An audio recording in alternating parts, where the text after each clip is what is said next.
Shalom Bapak Ibu Saudara yang terkasih dalam nama Tuhan Yesus. Mari hari ini kita persiapkan hati untuk ibadah online bersama-sama. Mari kita memuji dan menyembah Tuhan. Bukan dengan kekuatanku ku dapat jalani hidupku tanpa Tuhan yang di sampingku. Ku tak mampu sendiri, Engkaulah kuatku yang menopangku. Ku pandang wajah-Mu dan berseru, pertolonganku datang dari-Mu. Peganglah tanganku, jangan lepaskan. Kaulah harapan dalam hidupku.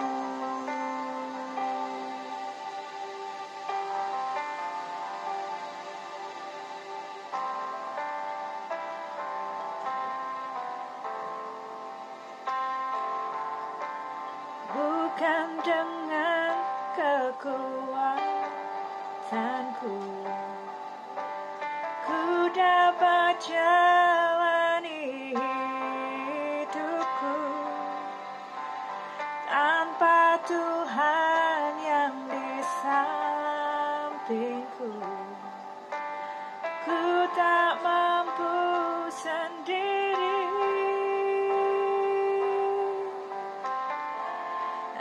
Engkaulah kuatku yang menopangku.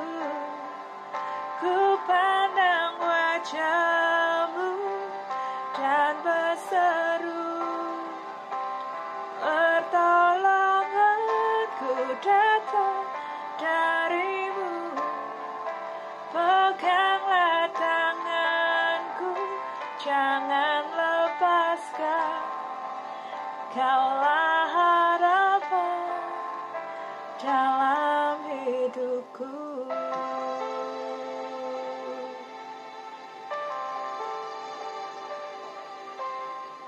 Kaulah yang menjadi harapan hidup kami, Tuhan.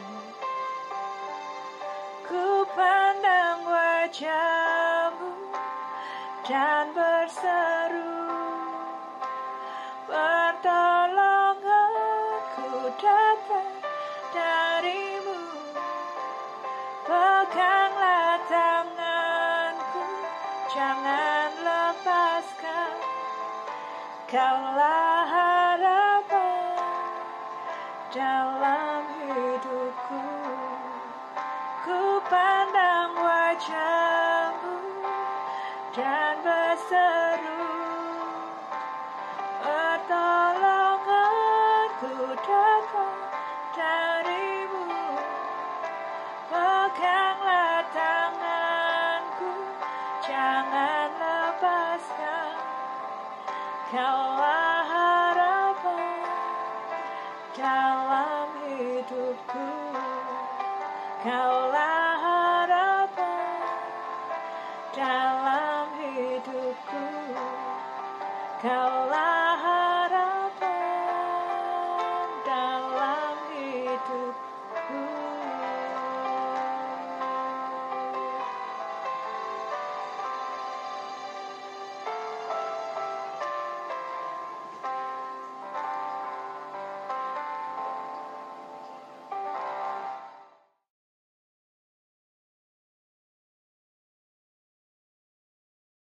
Shalom semuanya, Bapak Ibu yang saya kasihi, Jemaat GBW Anugerah di Surabaya.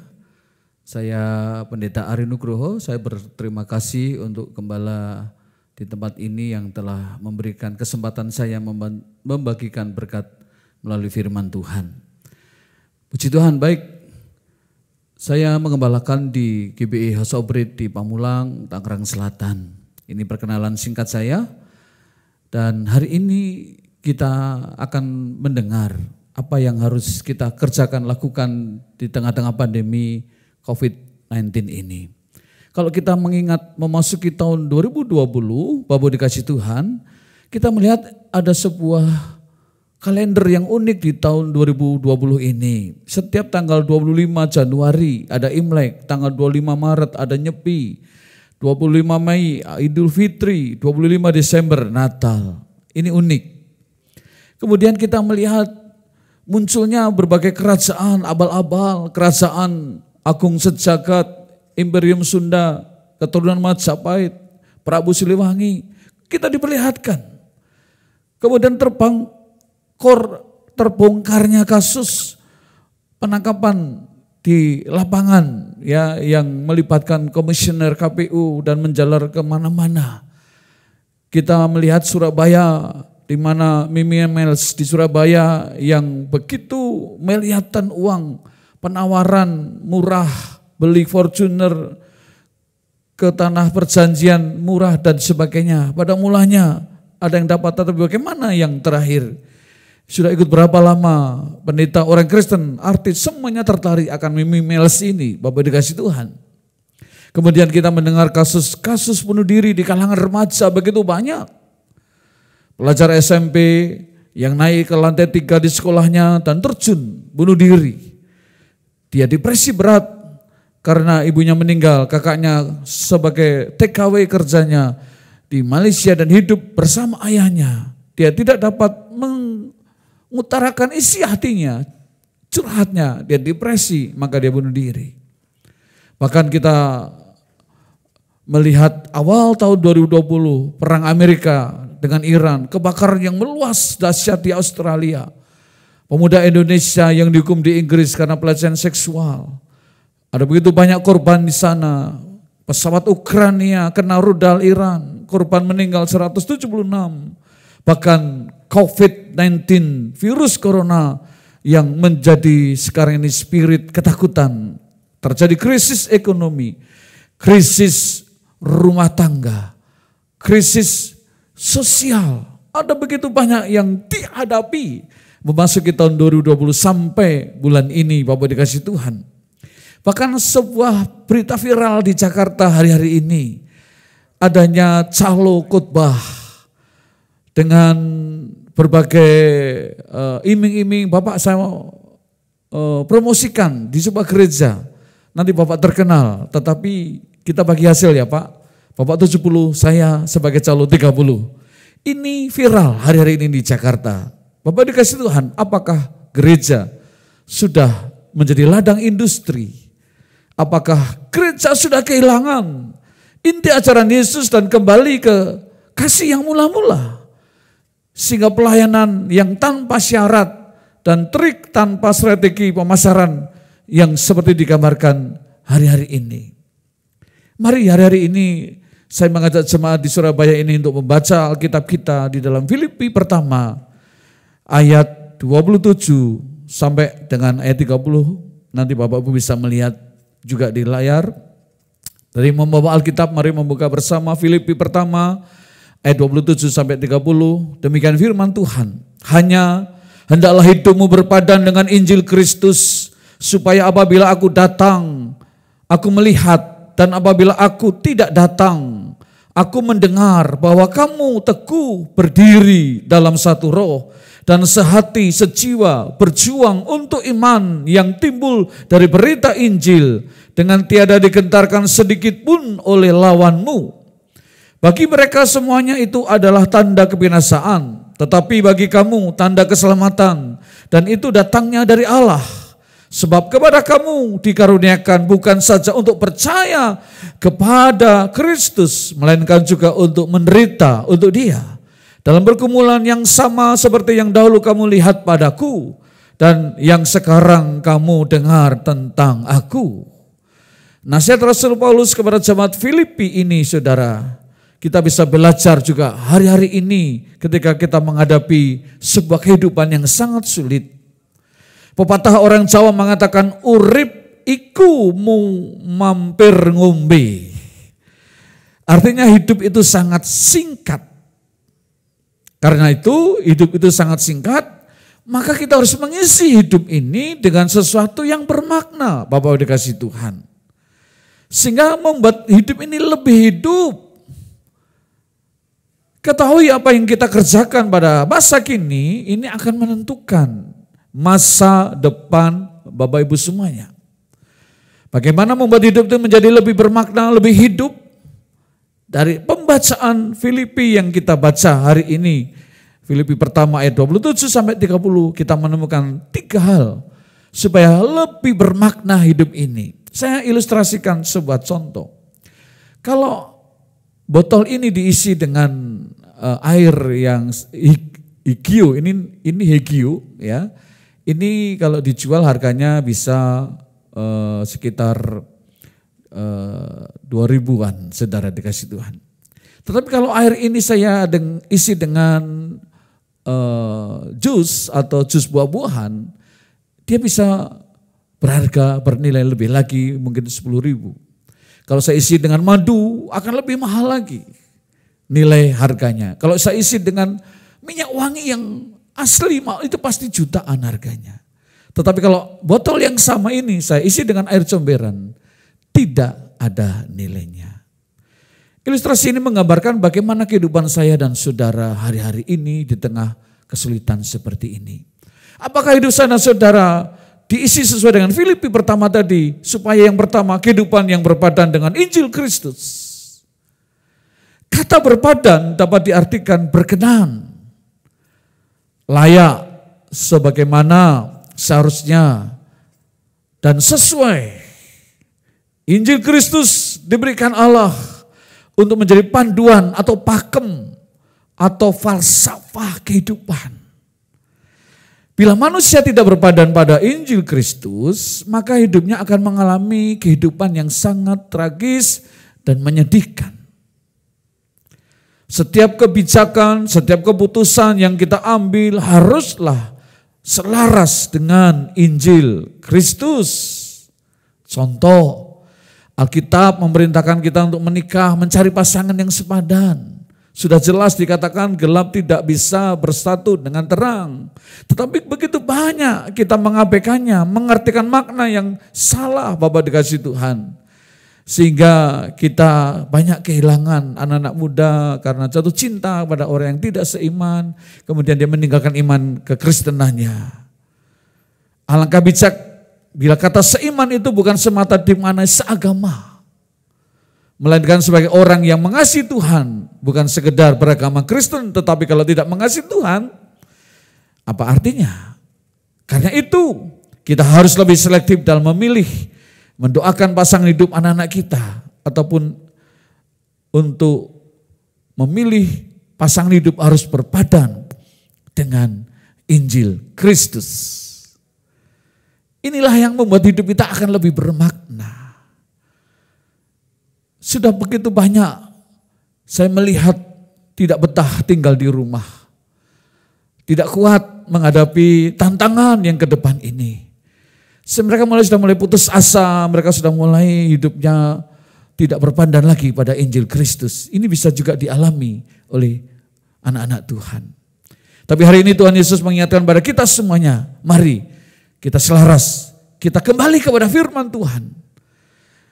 Begitu pula dalam berbisnis, Bapak dikasih Tuhan, kita harus melakukan ya kegiatan kita, bisnis kita selaras dengan Injil Kristus. Karena Alkitab mengatakan dalam Kolose 3 ayat 23, 24, apapun juga yang kamu perbuat, perbuatlah dengan segenap hatimu seperti untuk Tuhan dan bukan untuk manusia. Kamu tahu bahwa dari Tuhanlah kamu menerima bagian yang ditentukan bagimu sebagai upah. Kristus adalah Tuhan dan kamu hambanya. Kita harus berbisnis untuk Tuhan. Kita melakukan segala pekerjaan kita, aktivitas kita seakan-akan dan percaya hanya untuk Tuhan. Kita harus menyediakan waktu untuk membaca dan merenungkan firman Tuhan. Seperti jemaat di Berea itu luar biasa, bagaimana jemaat Berea terbukti lebih baik hatinya dari jemaat di Tesalonika. Karena apa? Mereka menerima firman Tuhan itu dengan segala kerendahan hati. Dan setiap hari mereka menyelidiki Alkitab dan ingin mengetahui apakah kitab suci itu semuanya benar demikian. Dalam Kisah Rasul 17 ayat 11 Bapak Ibu bisa membaca di sana.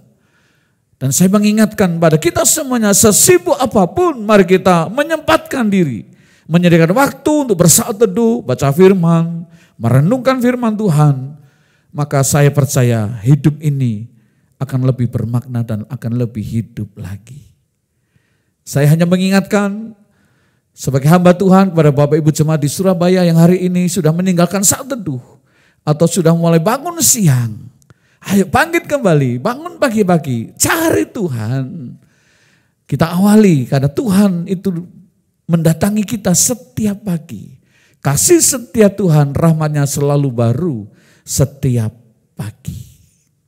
Ketika kita datang kepada Tuhan setiap pagi, maka siang, sore dan malam kita awali dengan gairah, dengan sukacita, dan ada kehidupan yang kemudian kita lebih bersemangat. Bangkit Bapak Ibu dikasih Tuhan, berpadan dengan Injil Kristus.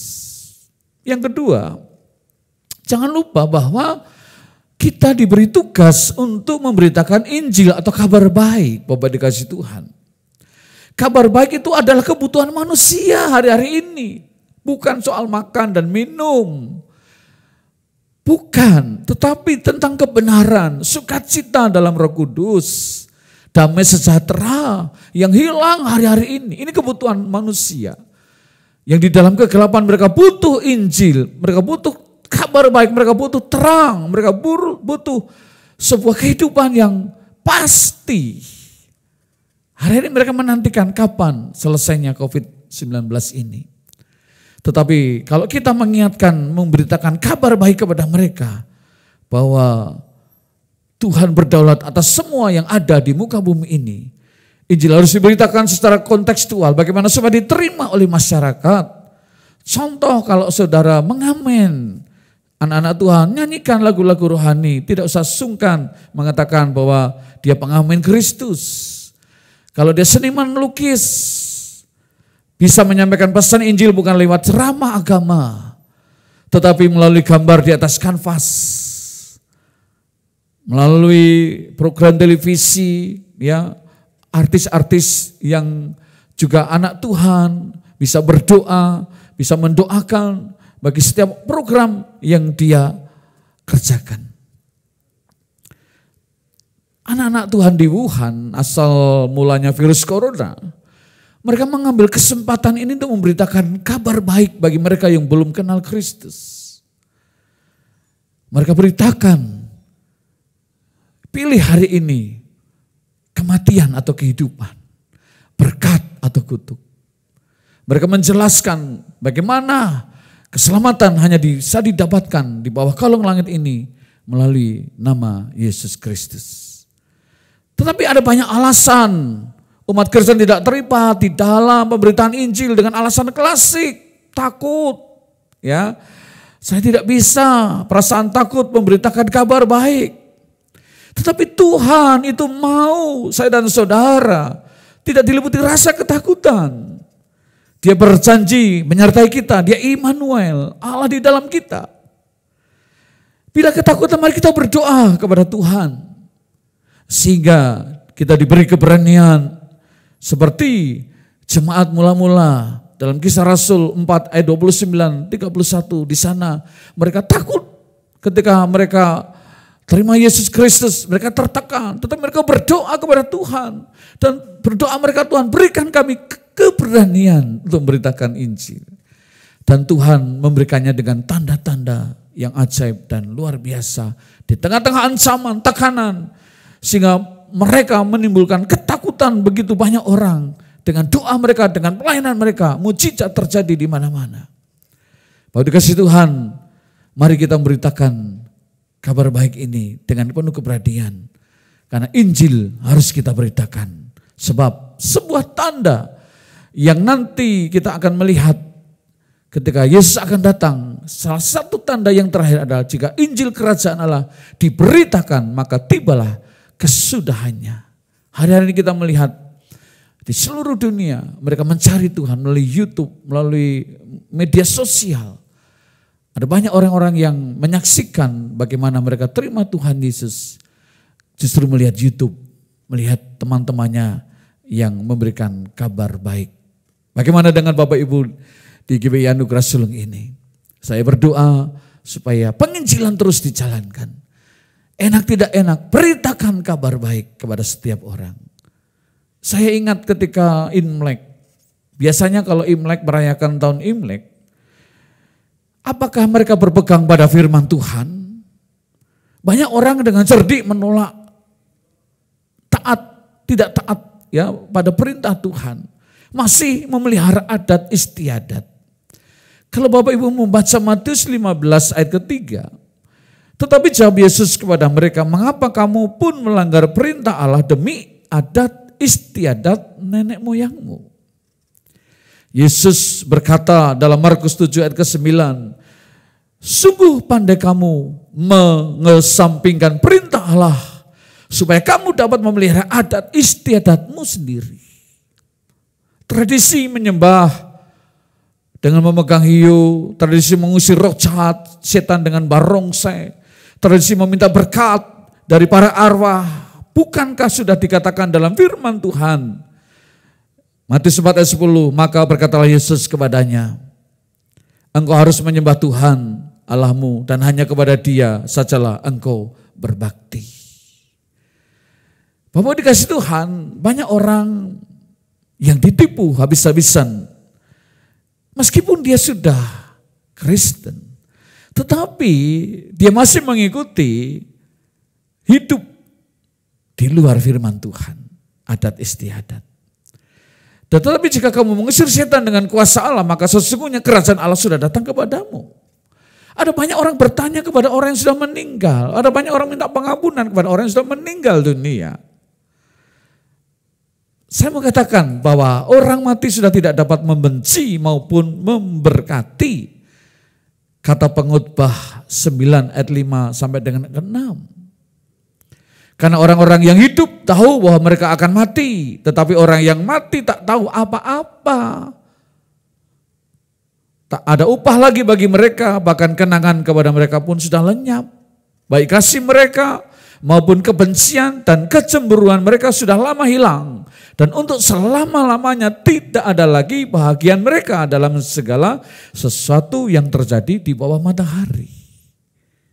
Ada banyak kita melakukan kesalahan-kesalahan, kita masih minta berkat dari orang yang sudah meninggal, dari orang tua yang sudah meninggal. Mari kita sadar akan hal ini supaya hidup kita lebih berpadan dan berkenan di hati Tuhan. Jika kamu melihat lilin angpau berwarna merah di tahun barumu, ingat ya bahwa Yesus berkata, akulah terang dunia, barang siapa mengikuti aku, ia tidak akan berjalan dalam kegelapan, melainkan ia akan hidup dan mempunyai terang hidup. Lilin bisa padam, tetapi akulah terang yang kekal, kata firman Tuhan.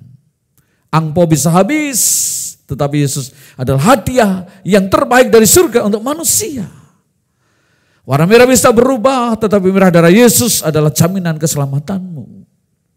Ada begitu banyak ayat firman Tuhan yang mengatakan ya, kamu telah ditebus dari cara hidupmu yang sia-sia, yang kamu warisi dari nenek moyangmu. Itu bukan dengan barang yang fana, bukan pula dengan perak atau emas, maka dengan darah yang mahal. Yaitu darah Kristus yang sama seperti darah anak domba yang tak bernoda dan tak bercacat. Demikian 1 Petrus 1 ayat 18 sampai 19.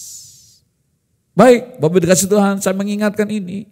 Supaya kita kembali kepada Injil Kristus, kita menjadi saksi Yesus Kristus. Karena ini waktu-waktu yang menentukan bagi saya dan saudara, apakah saya menerima upah atau tidak. Dan yang ketiga, dari pembacaan Filipi pertama tadi, bahwa kehidupan yang tabah, artinya tabah menanggung penderitaan, dalam ayat 29 dan 30 tadi. Kepada kamu dikaruniakan bukan saja untuk percaya kepada Kristus, melainkan juga untuk menderita untuk Dia. Dalam pergumulan yang sama seperti ini dahulu kamu lihat padaku, dan yang sekarang kamu dengar tentang aku. Saudara, jangan pernah mencari penderitaan, tetapi bersiap sedia untuk menerima bila penderitaan itu datang menghampiri. Bila kita hidup dalam Kristus, penderitaan sebenarnya bukan melawan kita, tetapi bekerja bagi kebaikan kita, mendatangkan kebaikan bagi kita. Roma 8 ayat 28. Kehidupan Yesus penuh dengan penderitaan. Tetapi Yesus tidak pernah lari dari penderitaan. Ketaatannya, ketabahan Yesus dalam menanggung penderitaan membuat Allah mempermuliakan namanya. Begitu pula dengan Rasul Paulus, setelah tidak hidup lagi dalam hukum Taurat, karena telah hidup dalam Kristus, ia menyadari akan karunia bahwa kita dipanggil bukan saja untuk percaya kepada Kristus, melainkan juga untuk menderita bagi Dia. Ketika Bapak Ibu mungkin mengalami penderitaan menerpa, Paulus senantiasa bersukacita dalam Tuhan. Saya juga mau mengatakan tetap saja bersukacita. Sebab hari ini kesusahannya cukup hari ini, besok juga ada kesusahan lagi. Jadi kenapa harus dibawa dalam pikiran ya? Kenapa harus sampai stres Bapak Ibu ya? Sangsara ya. Jadi bersukacita saja, hadapi saja tantangan ini ya. Karena Tuhan telah memberikan kita kekuatan dan kita siap berperang terhadap penderitaan itu dengan kekuatan yang berasal dari Tuhan. Saudara dikasih Tuhan, memang Alkitab juga pernah mengatakan setiap orang yang mau hidup beribadah di dalam Kristus Yesus akan menderita aniaya. Tetapi anggaplah sebagai satu kebahagiaan apabila kamu jatuh dalam berbagai pencobaan. Sebab kamu tahu ujianmu ya menghasilkan ketekunan. Ujian iman ini akan menghasilkan ketekunan. Jadi hari ini mari, kalau kita ingin hidup kita lebih bermakna, isi hidup kita berpadan dengan Injil Kristus, tetap menjadi saksi, nabur kebaikan bagi banyak orang. Jadilah garam dan terang bagi dunia ini. Dan saudara percayalah, Tuhan memberikan kita kekuatan, ketabahan. Kita menjadi pemenang, bukan pecundang, Bapak dikasih Tuhan. Mari bersabar menunggu waktunya Tuhan. Sebab tidak untuk selama-lamanya dibiarkannya orang benar itu goyah. Saya tutup dengan sebuah kesaksian Bapak Ibu dikasih Tuhan untuk menjadi berkat bagi kita semuanya. Di tengah-tengah pandemi seperti ini, bagaimana respon itu menentukan. Kalau kita meresponi dengan caranya Tuhan, melakukan segala sesuatu dengan caranya Tuhan, ternyata ada banyak jalan keluar yang Tuhan berikan. Bahkan Tuhan tidak pernah menghentikan berkatnya. Tetapi Tuhan akan memberkati Bapak dikasih Tuhan. Ada salah satu jemaat kita, justru di tengah-tengah pandemi ini membuka usaha lebih banyak. Bahkan dia sudah di seluruh Indonesia. Dengan membuka warung nasi ya, namanya warung nasi telur sentosa gitu ya. Tetapi itu di mana-mana Tuhan bukakan. Ada saja orang yang mau bekerja sama dan sampai juga bisa masuk ke luar negeri. Dia kreatif. Dia memiliki mental yang kaya, bukan mental pengemis. Mental yang kaya itu kreatif. Dia bisa melakukan segala sesuatu dan berdoa dengan Tuhan dan percaya. Tetapi ketika dia melakukan dengan penuh iman dan percaya kepada Tuhan, Tuhan bukakan jalan. Bisa terbuka, bisa ada orang yang mau kerja sama. Dan dia tetap eksis di tengah pandemik ini. Karena dia meresponi dengan caranya Tuhan. Saya berdoa Bapak dikasih Tuhan, apapun yang kau lakukan hari-hari ini, sekecil apapun. Tetapi untuk Tuhan, maka Tuhan akan membuat besar nantinya. Sebab itu mari saya hanya mengingatkan kepada semua yang dikasih Tuhan di Surabaya ini untuk tetap setia kepada Tuhan Yesus Kristus. Saya akan tutup dengan berdoa. Mari kita tutup mata, kita berdoa. Bapa di surga, dimanapun mereka sedang berada hari ini, ataupun mereka sedang di rumah menonton acara, ataupun hari Minggu ini mereka beribadah, Tuhan Yesus Kristus, Engkau telah mengingatkan kepada setiap kami bahwa hidup kami lebih bermakna, lebih berarti hari-hari ini Tuhan. Supaya kami memiliki kehidupan yang berpadan dengan Injil Kristus. Kehidupan untuk memberitakan Injil atau kabar baik ya Bapa. Kehidupan yang tabah menanggung penderitaan. Supaya kami tetap eksis hari-hari ini dan kami percaya. Engkau berkati umat-Mu hari-hari ini ya Bapa. Engkau berikan jalan keluar yang sedang mengalami kebuntuan, stres, beban berat, datang kepada Tuhan Yesus Kristus. Dia akan berikan kelegaan hari ini kepadamu. Dia ada, dia hidup, bahkan roh yang ditempatkan dalam diri kita ini lebih besar hari-hari ini. Sebab itu mari, saya berdoa untuk Bapak Ibu dikasih Tuhan, yang hari ini telah mendengar firman Tuhan, kembali bersemangat, kembali percaya Tuhan Yesus hidup. Dia tidak sare, dia tidak tidur, dia hidup, dia mendengar doa-doamu. Cari wajahnya, cari kebenarannya. Hiduplah berpadan dengan Injil Yesus Kristus. Maka engkau, seisi keluargamu akan dipelihara dengan caranya Tuhan yang ajaib. Dan jangan takut, percayalah kepada Tuhan. Lakukan yang baik. Lakukan yang baik di tengah-tengah pandemik ini. Maka engkau akan diberkati dalam nama Tuhan Yesus Kristus. Amin. Tuhan berkati Bapak Ibu dikasih Tuhan. Dan saya percaya berbagilah orang yang mendengar firman Tuhan dan melakukannya. Shalom.